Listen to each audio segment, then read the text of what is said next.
Bueno, son las 8:38. Nos preocupa Argentina, que duda cabe. Nos preocupan en general en el mundo los vientos persecutorios, intolerantes. Y generó mucha controversia la embestida del presidente de Argentina, Javier Milei, en la reciente cumbre de Davos contra distintos sectores, entre ellos la comunidad LGTBIQ+.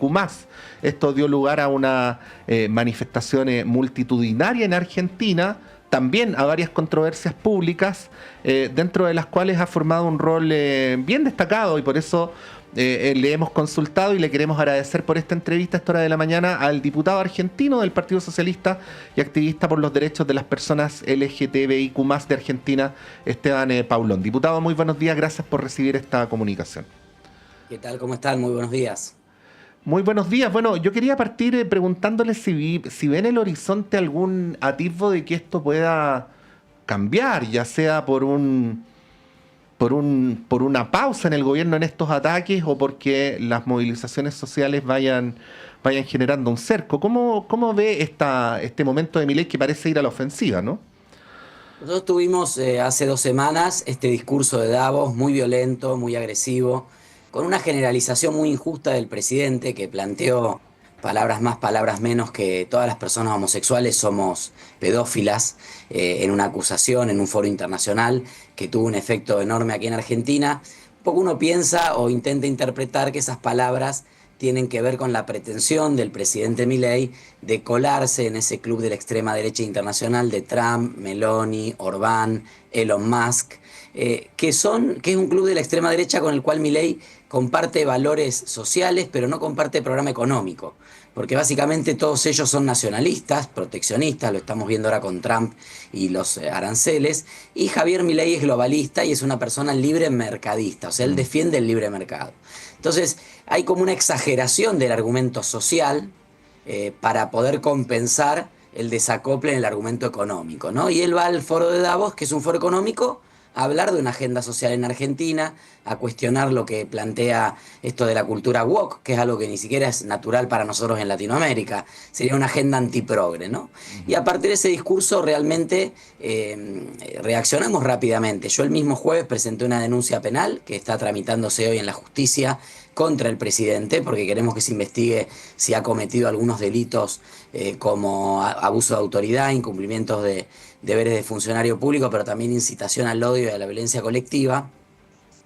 El colectivo LGTB se organizó rápidamente a las 36 horas en una asamblea multitudinaria, que es la que dio origen a la marcha del 1 de febrero. Yo digo que Milei eligió mal el enemigo, ¿no? Se metió con las maricas, que estamos muy organizadas, las personas LGBTIQ+, estamos acostumbradas a resistir ataques, violencia, abandono por parte del Estado, discursos de odio. Y bueno, esa marcha logró sintetizar la sensación y el deseo de una parte importante de la sociedad, que incluso habiéndolo votado a Javier Milei y reconociendo su parcial éxito económico en lo que tiene que ver con el control de la inflación, plantea que el presidente se ocupe de lo que se tiene que ocupar, que es de que vivamos mejor cada día.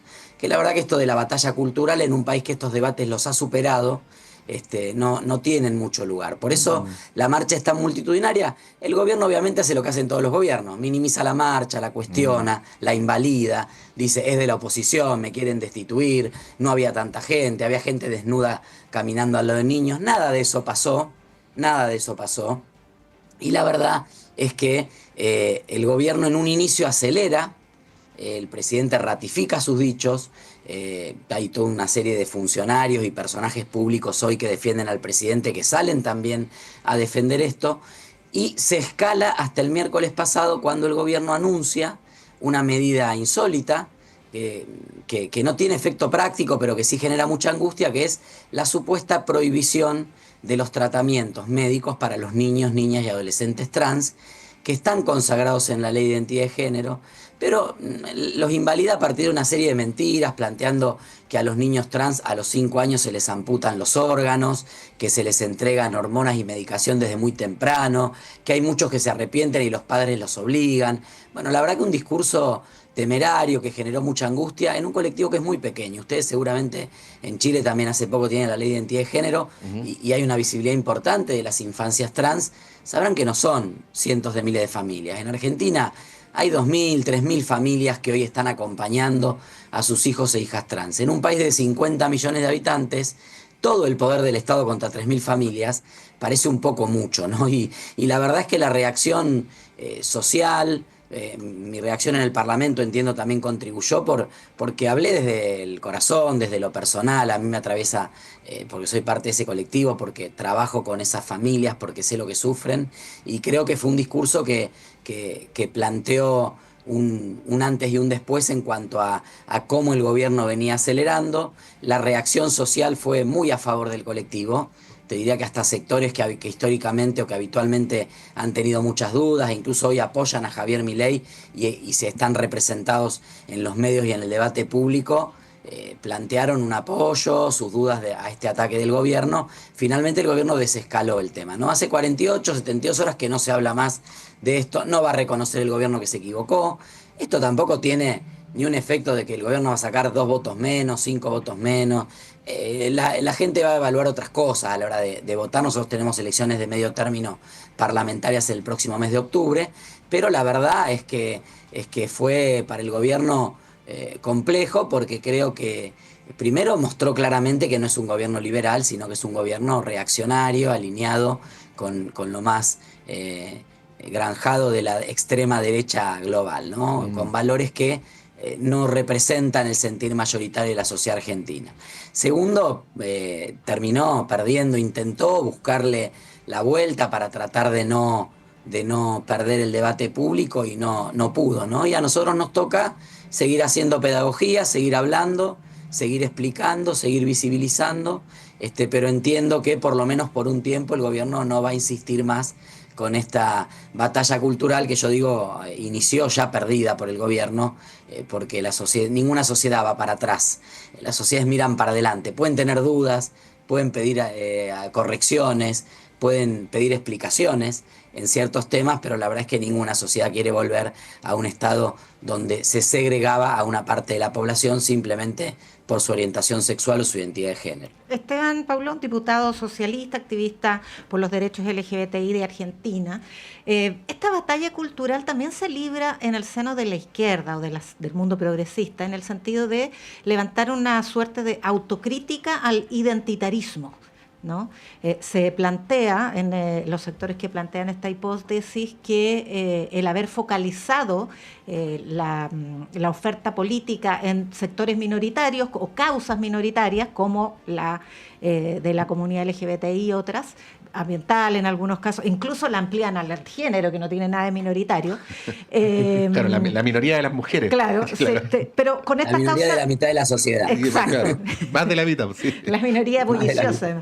Se estaría focalizando, se estaría particularizando la oferta política y abandonando los valores universales propios de la izquierda y a partir de eso distanciándola del mundo popular, que es lo que habría ocasionado este auge del ultraderechismo. ¿Qué opinas de eso? Mira, puede haber habido en algún momento quizá algún foco político en alguna causa para intentar activar alguna cuestión vinculada al tema de la votación, de las elecciones, etcétera.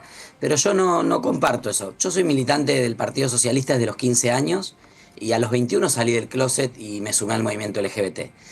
Yo milito por estos derechos y me parece que, como ha pasado en Argentina, quizá en un caso un poquito más extremo dentro del progresismo, responsabilizar que nos pasamos de vueltas con los derechos, que nos pasamos de rosca con otorgar derechos a las minorías y por eso se pierde una elección o viene Milei, me parece que es de una injusticia enorme y es de una falta de autocrítica enorme. Básicamente en Argentina el progresismo perdió las elecciones porque se fue con 30% de inflación mensual, salarios que no alcanzaban, 40% del empleo sin registro, jubilaciones de hambre, incluso con muchas más políticas sociales que las que hay hoy y con más medidas de contención. Pero la verdad es que la perspectiva de futuro del país en diciembre del 2023 no existía.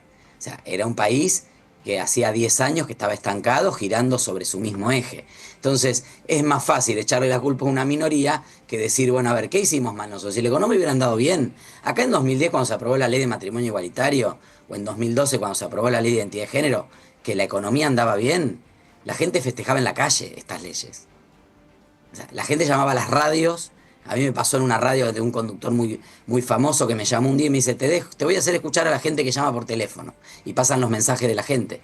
Y había una señora que decía, estoy tan contenta con esto de la ley de género, hoy somos un país mejor. Se notaba que la señora no tenía idea qué era la ley de identidad de género. Pero había un sentido positivo de estamos ampliando derechos. Entonces, una generalización muy injusta que nos responsabiliza a quienes defendemos dentro de los valores universales, por supuesto, que todos debemos ser iguales, porque la Carta Orgánica fundadora del Partido Socialista en Argentina dice que el Partido Socialista es el partido que va a luchar por la igualdad, contra la discriminación y para terminar con la explotación del hombre por el hombre. Eso era en 1896. Suponemos que ahora diría de la persona por la persona. Y mi pregunta cuando salí del closet fue, si este partido lucha por la igualdad y la no discriminación y para terminar con la explotación, ¿eso no incluye mi familia, mi sexualidad, mi afectividad? Esteban, pero ¿Incluye algún la equidad de sentido, género? Esteban, disculpa, pero algún sentido le hace a la ciudadanía esta crítica a el apoyo a las minorías y a los derechos de las minorías, Sí, porque en la medida en que votan por estos sectores que fundamentan sus campañas en eso? Totalmente. A ver, hay una gran insatisfacción con la democracia, porque la democracia liberal como la conocemos no ha dado respuestas a una expectativa lógica de cada generación de vivir mejor que la generación anterior. Nosotros estamos en una generación, mi generación vive peor que la generación de mi papá. Mi papá vivió mejor que la generación de su madre. Mi padre nació en el campo, fue el primer graduado universitario de su familia. No había, era en el campo, con mucho esfuerzo. Mi abuela enviudó joven, tuvo que irse a la ciudad a trabajar, a coser para afuera, para vender, para poder solventar los estudios de mi padre, que fue el primer universitario de sus 3 hermanos. Y él pudo formar su familia, pudo ayudar a su madre a que iba mejor, pudo ayudar a sus hijos, crió 4 hijos. Mi papá tuvo 4 hijos, nosotros somos 4 hermanos y nos pudo criar, fuimos a la escuela, los que quisimos pudimos ir a la universidad y cada uno pudo hacer su carrera. Ahora, en promedio, no yo, que sí vivo quizá mejor que mi papá, o mi hermano que logró hacer su familia, tiene sus hijos, su casa y vive en el mismo, digamos, logramos sostenernos en la exigua clase media que queda en nuestra región. Pero digo, hay grandes porciones de la población que no ven una perspectiva de futuro. Eso no tiene que ver con los derechos de las minorías. Lo que pasa es que la extrema derecha es muy hábil también en colocar esta cuestión.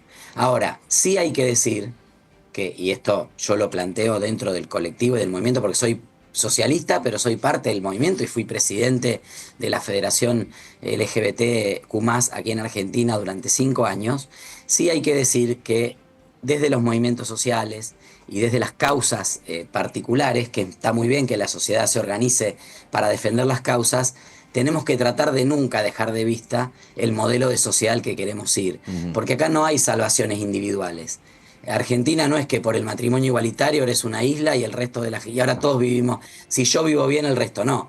Yo soy gay, soy trabajador, algún día me voy a jubilar, tengo mis sobrinos van a la escuela, puedo sufrir la violencia en la calle, me puedo quedar sin trabajo, quiero tener una vida, la inflación también me pega porque yo también voy al supermercado y compro. Digo, hay un montón de circunstancias generales en la sociedad que cuando la democracia logra resolver esos dilemas, es mucho más fácil también comprender la integralidad de que ciertos sectores históricamente postergados accedan a derechos. Ahora, yo no acepto, en términos de políticos, no acepto un discurso que para disminuir las responsabilidades de los no progresistas, de las personas heterosexuales, que son la mayoría de la sociedad, y de los varones heterosexuales, que son la mayoría de las personas en la sociedad que toman las decisiones, la culpa es de que los gays ahora nos podemos casar. Sí. O que de 20.000 personas trans en Argentina, que es un colectivo hiperminoritario, pueden acceder al documento y tienen un tratamiento de hormonas. El problema es otro y hay que debatir el fondo. Diputado, cuando fue lo de la Rúa, como pasa el tiempo, ¿ah? Cuando fue lo de la Rúa 24 años. y esto que se volvió un hito no solamente en la política argentina, sino sudamericana, de la huida en helicóptero, a este lado, cuando había muy poca movilización social, había muchos sectores que miraban con una cierta envidia al pueblo argentino, que era determinado en la defensa de sus derechos. Misma cosa ocurrió más o menos cuando Macri quiso implementar medidas que restringieran derechos o atentaran contra la situación de los sectores más desposeídos. Pero ahora tenemos un presidente Milei que ha ido mucho más lejos que Macri, que ha implementado políticas mucho más audaces, y esa respuesta que uno podía presumir a priori que iba a tener el pueblo argentino en términos masivos, más allá de esta marcha de diputados, hasta el momento no se ha producido. ¿Qué es lo que está pasando ahí? Que eso que por lo menos desde este lado de la cordillera presumíamos, hasta el momento no ha terminado de ocurrir. Primero venimos de una situación muy compleja y todavía hay un segmento. Milei sacó el 56% de los votos en el balotaje, en la segunda vuelta. En la primera sacó el 30%. Podríamos decir que hay más de un 20% de votantes de Milei que son votantes blandos de Milei.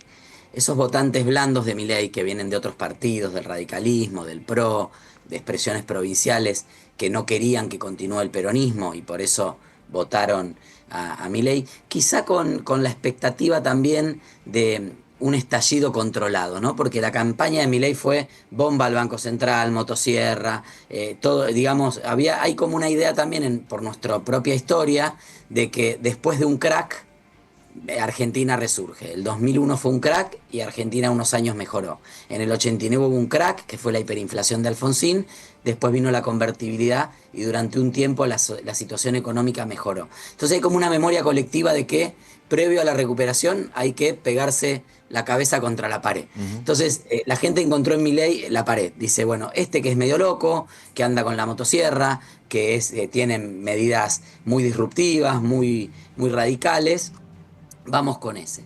Y todavía hay una paciencia y una expectativa, pero ojo que cuando uno ve el detalle en las encuestas de los temas, hoy Milei tiene aprobación en lo que tiene que ver con el control de precios, una inflación muy alta para la región, pero para Argentina en términos normales, que hoy es alrededor del 3% mensual, un 30 y pico, 40% en el año, eso la gente lo aprueba. Dice, bueno, incluso aunque no me alcance mi salario a fin de mes, sé lo que no voy a poder comprar. Antes no me alcanzaba el salario y como aumentaba todo todas las semanas, cuando llegaba a fin de mes me quedaba sin comprar un montón de cosas. Hay una previsión de dónde puedo ajustar, dónde puedo acomodar mi economía cotidiana para saber hasta dónde me da el salario o el ingreso. Entonces, hay todavía una paciencia fundamentalmente con esto. Cuando la gente sale a la calle por las universidades el año pasado, que también fueron marchas muy masivas, o ahora en defensa de la sociedad democrática, el colectivo LGBT lideró una expresión que fue muy plural y mucho más amplia, que nos superó, nos desbordó a los partidos políticos. Digo, no había el que quiso venir a hacer un negocio político para intentar apropiarse de la marcha, no tuvo éxito porque básicamente fue una marcha tan masiva que diluyó esa pretensión de algunos partidos o líderes de quedarse capitalizando la marcha. Ahora, todas esas expresiones le están diciendo al presidente, dedíquese a gobernar y a que vivamos cada vez mejor. No hay un problema con las universidades, no hay un problema con los derechos humanos, ni hay un problema con la sociedad democrática. Esos debates los dimos en el Parlamento, los seguiremos dando, nadie cuestiona eso, pero sí hay un tema con la economía. Entonces, hay todavía una ventana de paciencia, porque hay una parte de la sociedad, por un lado, que comprende que venimos de una situación compleja, y por otro lado hay una cuota importante de antiperonismo. O sea, también el gobierno todo el tiempo confronta con Cristina, aunque muy difícilmente Cristina podría volver a ser presidenta, pero todo el tiempo el gobierno confronta con Cristina diciendo, bueno, si nos vamos nosotros, vuelve el peronismo. Si nos vamos nosotros, yo te diría que si hoy se constituyera o apareciera una alternativa política, no peronista exclusivamente, puede incorporar sectores del peronismo, pero digamos una coalición amplia de sectores democráticos, serios, con una propuesta concreta en relación a qué de lo que hizo Milei se va a continuar porque está bien hecho y qué se va a corregir, etcétera, la popularidad del gobierno caería abruptamente. Eso no se está dando porque también es muy reciente, ¿no? Un año de un gobierno, la política también tiene sus tiempos para metabolizar las cuestiones. Ahora, en cuanto empiece a entrar en crisis el plan económico, y nosotros estamos esta semana justo, no casualmente el gobierno desescala este conflicto social con los colectivos de la diversidad, porque esta semana es una semana donde se empezaron a dar vuelta algunos de los indicadores económicos y de golpe los bonos caen y el riesgo país empezó a crecer de nuevo. Hay muchos rumores de que el acuerdo con el Fondo Monetario está muy lejos. El presidente y su ministro de Economía salieron a hablar como nunca en todos los medios, ya en cualquier medio hablan, explicando que no se va a devaluar, que el acuerdo con el fondo va a venir, que vamos bien, que hay que tener paciencia. Digo, mecanismos que vemos en todos los gobiernos cuando están en algún problema. Entonces yo digo, si el gobierno entra en alguna turbulencia, incluso aunque no sea grave, pero económica, que le haga sentir a la ciudadanía que no era tan estable ni tan sólido el plan económico que el gobierno impulsaba, ahí empiezan a entrar todas las otras causas con mucho peso. La gente se va a acordar de la universidad, se va a acordar de que le recortaron a los jubilados, se va a acordar de que hubo ataques a la democracia, y eso obviamente lo debilita al gobierno y al presidente. Pero sin llegar a una explosión en la calle. Digo, hoy está canalizado en la sociedad civil, en las expresiones políticas, en el propio Milei, la expectativa de cambio. Cuando él deje de representar el signo del cambio, bueno, esperemos no con violencia, esperemos en algún momento poder tener una transición civilizada, sin violencia y entre un modelo y otro que tenga cierta continuidad en las políticas exitosas, pero que efectivamente devuelva a Argentina una senda de desarrollo que en mi humilde opinión no nos propone el modelo de Javier Milei. Diputado Esteban Pablo, le queremos agradecer por esta conversación, por el tiempo, por ayudarnos a entender lo que está ocurriendo en Argentina, país muy importante para nosotros. Que esté muy bien, que tenga un buen día. Gracias y un abrazo a toda la gente en Chile. Gracias. Ya, quedó más claro, Yasna. Sí, aporta, sí, totalmente. Nos tenemos que ir. Muchas gracias por su sintonía. En nombre de Yasna, mío y de todo nuestro equipo que ha trabajado colectivamente para este noticiero. Sigan escuchando la Radio Universidad de Chile, por supuesto a nuestras distintas plataformas, y nos volvemos a encontrar en este espacio mañana a las 8. Que estén muy bien. Hasta mañana.